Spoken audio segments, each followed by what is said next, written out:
How's it going, guys? My name is Yeps. My name is Yeps. And today we're going to be looking at our Key Smackdown. We're going to be looking at the 3 keys, the Alchemist Key, the Crystal Key, and the Muddy Key. This video is going to be looking at the money that we make per hour, also the availability of these keys, and buying them from the GE is also a factor as well. And by the end of this, we'll see which one's most profitable and which one's most viable for making money and looting these chests.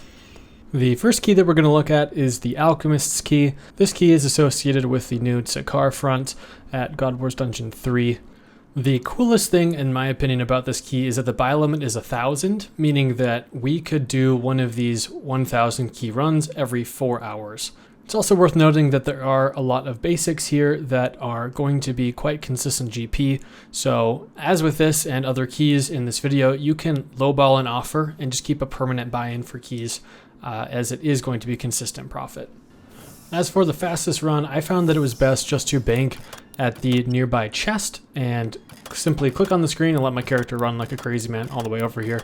It does give it a sense of semi-AFK that you can, click once and look away for 20-25 seconds while your character runs all the way over to the other side of the map.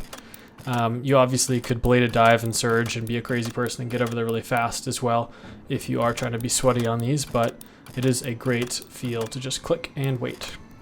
Bringing a yak is also really important, as you can hold a ton more keys.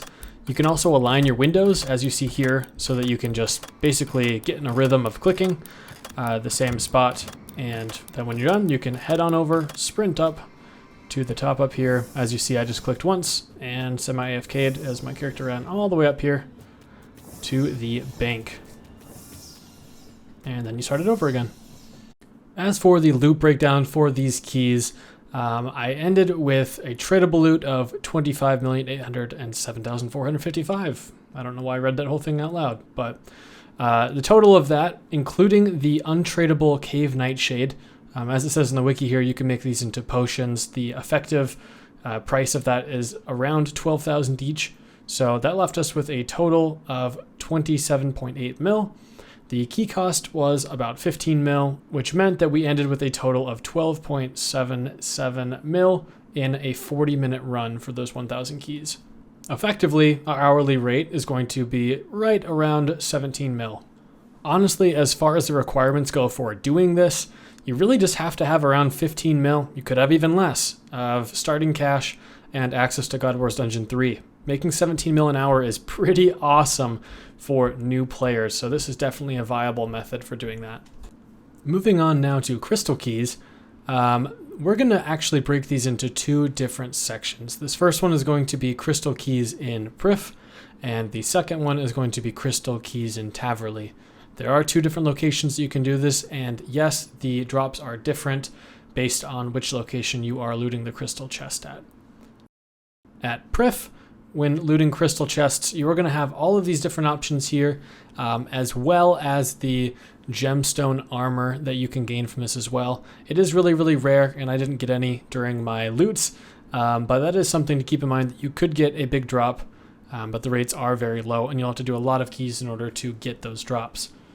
One of the most notable things with this, and a giant con when comparing this to the Alchemist's Key, is that the buy limit is only 100, meaning that it would take 10 times 4, so 40 hours to get the same amount of keys as it would with 4 hours for the Alchemist Keys. Basically, it's 10 times as long to get the keys necessary to loot these. If you do want to pause, you can do that as well to check out the different possibilities here. There are going to be different tables that you can roll onto every time that you open one of these chests, and these are the main ones that you'll see. These are actually safer than the Alchemist Keys as far as loot goes, because a lot of the money is going to be coming straight from alchables, and those prices are going to be the same unless Jagex does something crazy like change the alch prices. But that traditionally has rarely, if ever, happened, and it's going to be a very, very safe bet to slow buy these.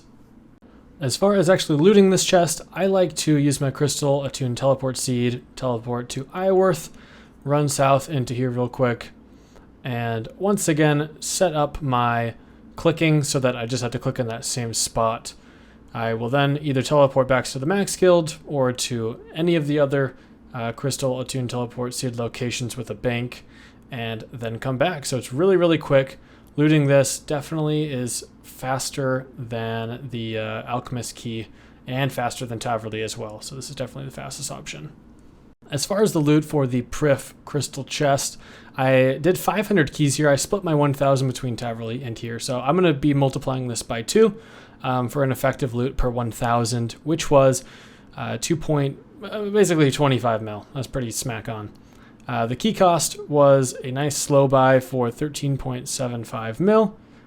The final profit I made per these effective 1,000 was about 11,229,000. This took me 32 minutes. So the hourly rate for this was 21 mil per hour. Once again, you can only buy 100 per 4 hours, so it is going to take a while to accumulate these. So even though the hourly is a little bit better than Alchemist Keys, you're going to be waiting around a while to get these keys stacked up. As far as the Taverly crystal chest goes, these are going to be the types of loot and different tables associated with this chest. We still also have the ability to get the gemstone armor as well as a rare drop, which is something cool with these. I do like the rune drop probably most of all, with it being 144k. It definitely is a very, very good basic drop. So rolling into that table is going to be where a lot of your profit will come from for this. As far as getting to the chest and banking with Taverly, you can either bank in Taverly and kind of do that click over method like I do with the Alchemist Keys, or you could teleport to the Max Guild and then use the Taverly teleport in order to get here quickly too. That's another option. I kind of do the lazy method, just to click and wait, but that is completely up to you. And yeah, as usual, spam the heck out of these and get the loot. As far as the loot breakdown goes for the Taverly crystal chest, the total loot that we got for 500 keys was around 11.5 mil. The effective loot per 1,000 is around 23.1, minus those key costs is going to leave us with around 9.3 mil for 35 minutes that it took, or an hourly rate for about 16 mil per hour. The final type of key that we're going to be looking at is the Muddy Key. This actually only has a few options as far as drops go, probably the fewest of all the keys. That left-hand side is going to be where most of your drops will come from. You do at times though have a roll on this right-hand column, which is going to be the Wilderness Standard Table, though that is going to be rather rare, except for those Fremennik equipment patches. Those are freaking common as heck.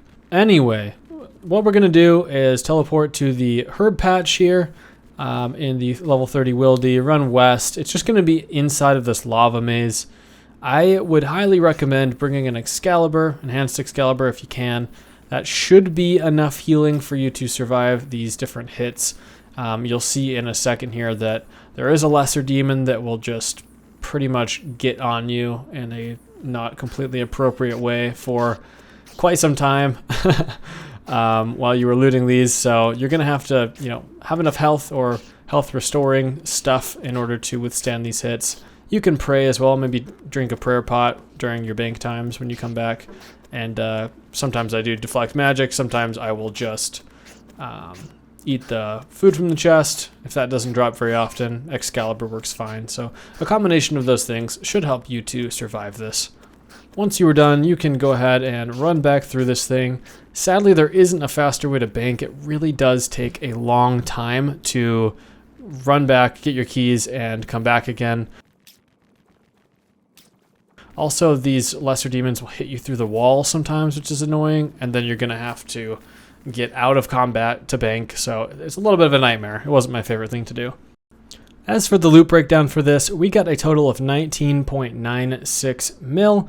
The key cost was actually extremely low compared to the other keys, coming in at only 7.1 mil. The final profit was 12.8 mil. It took me a total of an hour and 27 minutes, so much slower to do 1,000 keys here than those other locations. The hourly rate was just about 8.9 mil per hour, so definitely the lowest of all of them. Now that we have done all of the different key profits, let's look at a comparison now. As far as GP per hour goes, the Crystal Key in Priff is going to be the best.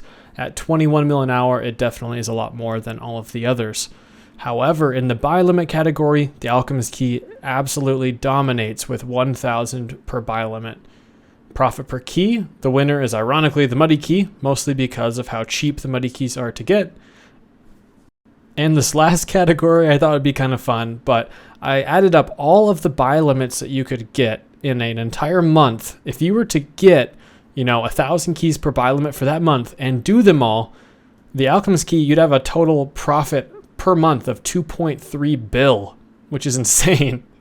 So that absolutely dominated those other keys. If you look, they're 167 to 230 mil. The buy limit just dominates.